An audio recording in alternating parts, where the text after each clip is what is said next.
के विभिन्न भागों में सामाजिक क्षेत्र में कार्य कर रहे लोगों के साथ हम लोगों ने दिल्ली में एक मीटिंग आयोजन किया।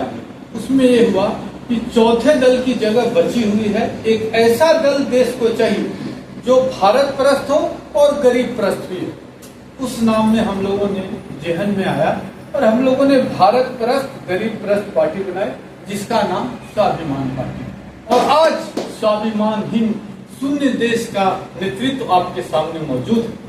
देश के वीर जवानों पर हम सभी हिंदुस्तानियों को गर्व है, फक्र है। जिस तरह से उन्होंने पहलगाम की घटना का मुंहतोड़ जवाब दिया, जिस तरह से वो लगातार वहां के आतंकी ठिकानों को नष्ट करते जा रहे थे, हम सभी लोगों को लगा था कि वो दिन दूर नहीं है जब लाहौर हमारी मुट्ठी में होगा। हमारा पीओ को जो आजाद कश्मीर के नाम से पाकिस्तानियों ने कब्जा कर रखा है, उसको हम लोग मुट्ठी में ले लेंगे। एक और बलूचिस्तान होगा, बांग्लादेश के तरह एक और नया देश बनेगा। सब हम सोचकर फख्र से सीना ऊंचा किए हुए थे।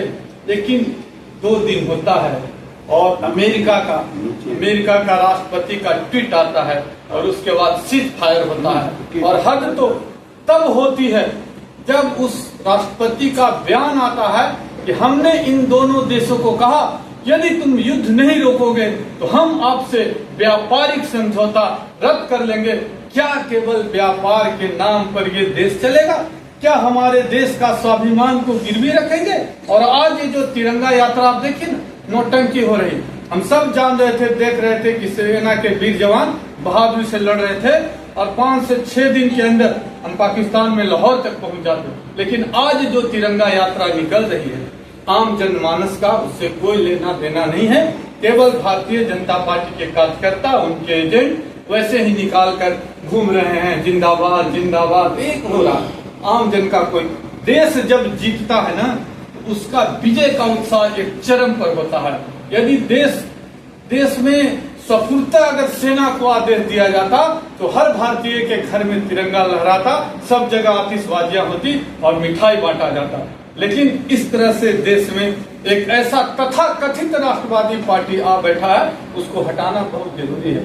इसलिए हम लोगों ने स्वाभिमान पार्टी एक नई विचारधारा को लेकर बनाई है कि हम वैकल्पिक राजनीति करेंगे, हम राजनीति का विकल्प नहीं बनेंगे। आज की बैठक यहाँ पर स्वाभिमान पार्टी के संगठन को बढ़ाने के उद्देश्य से किया गया है, जिसमें कार्यकर्ताओं को वैकल्पिक राजनीति के विषय में हम लोगों ने जानकारियां दी।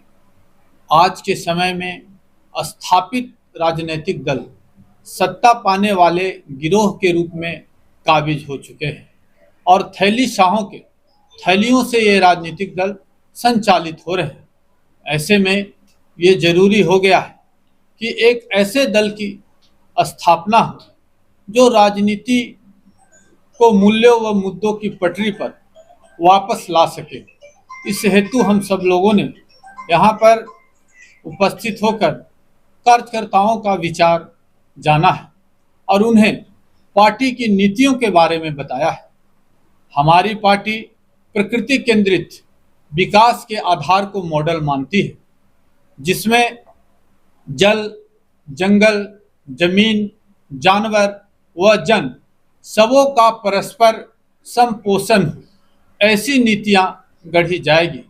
वो नीतियां भारत के मिट्टी की तासीर में सनी होगी और भारत परस्त गरीब परस्त राजनीति को हम प्रश्रय देंगे।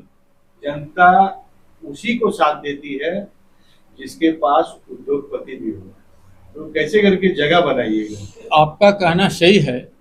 आज बाजारवाद के इस युग में अधिकांश राजनीतिक दल जो कि स्थापित है राजनीति में, वैसे तो लगभग 2763 राजनीतिक दल हैं जो पंजीकृत हैं, मान्यता प्राप्त नहीं है। लेकिन इन दलों ने धीरे धीरे, आप पहले देखे होंगे कि जब एकात्म मानववाद का सिद्धांत पंडित दीनदयाल उपाध्याय के द्वारा लाया गया था, उसमें छोटे छोटे चंदे, कार्यकर्ताओं के चंदे, छोटे छोटे दुकानदारों के चंदे से ये राजनीतिक दल खड़े किए गए थे। लेकिन बाद में एक, जैसे कहते हैं कि एक राक्षस को मारने के लिए इन लोगों ने कहा कि दूसरा राक्षस बनना पड़ता है, तो ये लोग ये विचार नहीं किए। इनको ये विचार करना चाहिए था कि हमारे पार्टी के सदस्य कौन होंगे, इसके लिए भारतीय जनता पार्टी में भी एक वैज्ञानिक कार्य पद्धति की जरूरत थी, जिसमें सही बढ़े और गलत छटे। लेकिन ये बातें दीनदयाल जी के मन में था और ये लाना चाहते थे, उसी बीच उनकी हत्या हो जाती है। उसके बाद इस बात को विचार को अधूरा छोड़ दिया गया और सत्ता पाने की होड़ में शामिल हो गए। तो ऐसा नहीं है, भारत भावों का देश है और परिवर्तन यहाँ अक्सर होता है। जैसे 74 के आंदोलन में जब यहाँ तानाशाही लागू हुई तो बिहार के धरती से ही शंखनाद जयप्रकाश नारायण के नेतृत्व में फूंका गया। इसलिए भारत ने भावों को प्राथमिकता दी है, बाजार को कभी प्राथमिकता दी नहीं है। इसलिए जब आम जन के पास हम अपनी नीतियों को लेकर जाएंगे, जब उनको लगेगा कि क्रेडिबल लीडरशिप है, उस पर विश्वास किया जा सकता है, ये सही दिशा में काम किया जाए कर रहा है। लेकिन यहाँ तो राजनीति में ऐसी है कि जैसे रावण की लंका है, जहां सब बामने गज पर हैं, तो जनता कैसे विश्वास करे। तो इसके लिए हम लोग, आप देख रहे हो कि अभी कोई चुनाव नहीं है, लेकिन हम लगातार अनेक, अभी मैं गुजरात सूरत गया था, वहां भी हमने बात की, इसके पूर्व में मैं गोवा गया था, तो सब जगह अच्छे सच्चे सज्जन लोग हैं। केवल जरूरत है कि उनको एक मंच पर लाया जाए, अपनी बातों को बताया जाए, हम कैसे काम करेंगे इसकी एक कार्य पद्धति विकसित की जाए।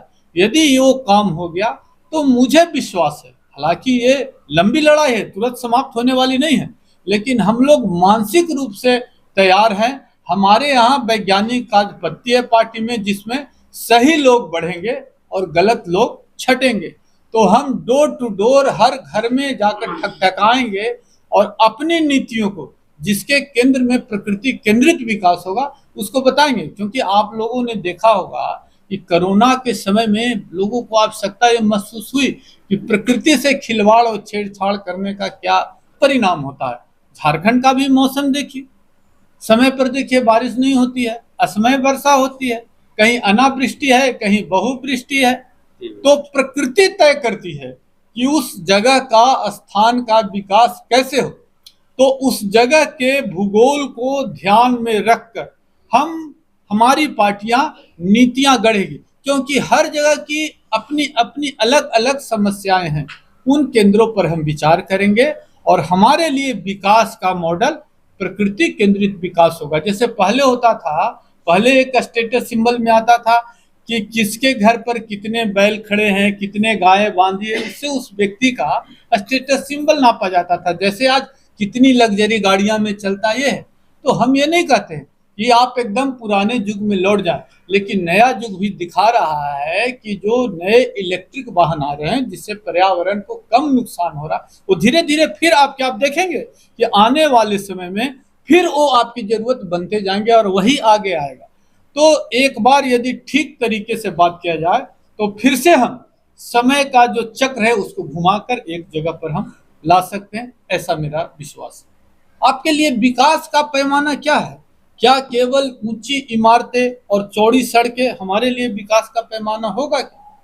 आप देख रहे होंगे कि बहुत चौड़ी चौड़ी सड़कें, नेशनल हाईवे बन रहा है, लेकिन क्या जो उसके बगल में बस्ती है उसको बच्चे को आधा किलो दूध, हरी सब्जियां, 2 रोटियां मिल रही है क्या? विकास का ये आधार भी तो होना चाहिए।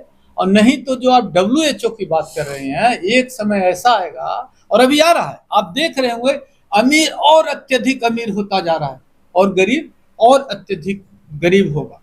केवल 1% लोगों के पास दुनिया की 90% संपत्तियां हैं भाई साहब। तो ऐसे में हमको बिल्कुल विचार, हम बैलगाड़ी युग में जाने की बात नहीं कर रहे। हमने तो कहा कि गडकरी जी जो इलेक्ट्रिक कारों को प्रोत्साहन दे रहे हैं, बहुत अच्छी बात।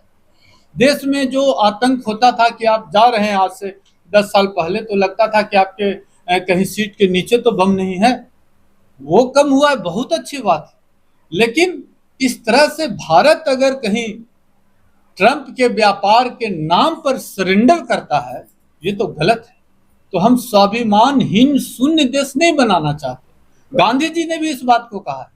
गांधी जी ने कहा है कि अपनी संस्कृति को ठीक इस तरह चिपका लो जैसे बंदरिया अपने बच्चे को चिपका लेती है। और हम सारे, मैं गया था अभी नागपुर में उनके आश्रम, तो वहां पर ये लिखा हुआ था कि कोई, मैं सारी खिड़कियों को खुला रखूंगा, लेकिन कोई बाहरी हवा आए और मेरी छत को ही उड़ा ले जाए, हमारा अस्तित्व ही नहीं बचे। ऐसा तो नहीं होगा ना कि हम गणपति बनाने चले थे और सूंड की जगह पीछे हम लगा दिए तो हम बंदर की भूमिका में आ गए। तो भारत को अपने शर्तों पर हम अगर कोई कंपनियों के लिए दरवाजा भी खोलते हैं तो हमको समझना पड़ेगा उससे हमारी जड़ों का क्या नुकसान है। आज आप देखिए ना, आज गांव जैसे उजाड़ हो गए, गांव में बच्चे, बूढ़े बच्चे हैं, और शहरों की जो स्थिति है वो स्थिति क्या है कि आज शहर में भी रहने वाले आज अमेरिका और बड़े बड़े शहरों में जा रहे, शहर भी उजाड़ हो जाए। इसलिए हमको जब भी काम करना है तो अपनी जड़ों पर फोकस करके काम करेंगे, और हमारे लिए विकास का पैमाना यही होगा कि जो 50 फीट जल स्तर था वो 40 फीट हुआ क्या तो हम मानेंगे कि विकास है। जहां पर 500 पेड़ लगे थे वहां 5000 लगे क्या तो हम मानेंगे कि विकास है, क्योंकि वो भी तो आपकी संपदा है। तो हम इस तरह से विकास का मॉडल चाहते हैं। गवर्नमेंट आने से पहले इसके पूर्व में भी देखेंगे कि कहा था कि हर साल हम 2 करोड़ रोजगार देंगे। आप उठाकर देखिए कि उनकी दर कहां तक है। ज्यादातर आप प्राइवेटीकरण कर रहे हैं। प्राइवेटीकरण जो है, अगर आप कंपनियों को दे रहे हैं, चाहे रेलवे हो, बहुत से लड़के तैयारी करते करते बेरोजगार हो गए हैं, तो जो निजी क्षेत्र में कंपनियां आएगी तो कंपनी के कर्मचारी कंपनी के मैनेजिंग डायरेक्टर के बारे में सोचेंगे। सरकार की जवाबदेही जनता के प्रति है, क्योंकि जनता सरकार को वोट देती है, कंपनी की नहीं है। तो इस देश में प्राइवेटीकरण का जो जाल बिछ रहा है वो नौजवानों को बेरोजगार करने के लिए काफी है। उसके लिए तो आपको छोटे छोटे कुटीर उद्योगों पर भी फोकस करना होगा। हजारों लाखों की संख्या में प्राइवेट कॉलेजों को जो अनुमति दी निबंधन का, तो आपने ये तो कभी सोचा नहीं ना कि इस सेक्टर में हम कितने इम्प्लॉय पैदा कर सकते हैं, या हमारे यहाँ कितने इंजीनियर बनेंगे, उनकी सीटें कितनी आरक्षित है, कितने सरकारी दर पर हम काम दे सकते हैं, कितने प्राइवेट स्तर पर हम उनको काम दे सकते हैं, ये तो आपने सोचा नहीं। तो छोटे छोटे जो स्किल्ड है उसको तो आपने समाप्त कर दिया ना, वो कहाँ हो रहा है। तो जब वहाँ वो लड़के पढ़ेंगे जो इंजीनियर की डिग्री लेकर आएंगे, उनको हथौड़े चलाने में और छोटे छोटे काम करने में शर्म तो आएगी ना। तो वो बेरोजगारी तो आप खुद पैदा कर रहे हो। आप देख लीजिए ना, आप तो मीडिया बंधु हैं, आपसे छुपा नहीं होगा, कौशल विकास केंद्रों में जिस तरह से लोगों को प्रशिक्षित किया जा रहा है, या मुद्रा योजना आई है तो कितने लोगों को मुद्रा योजना से लाभ हुआ, एक बार सर्वे करिए ना, कितने लोगों को लोन मिलता है। आपकी नीतियां स्पष्ट नहीं है ना। के लिए हम लोगों को जो लगता है कि छोटे छोटे कुटीर उद्योग जो गांव में हो तो गांव के परिवेश से जुड़े हों, ठीक है, और शहर में हो तो शहर के परिवेश से जुड़े हों।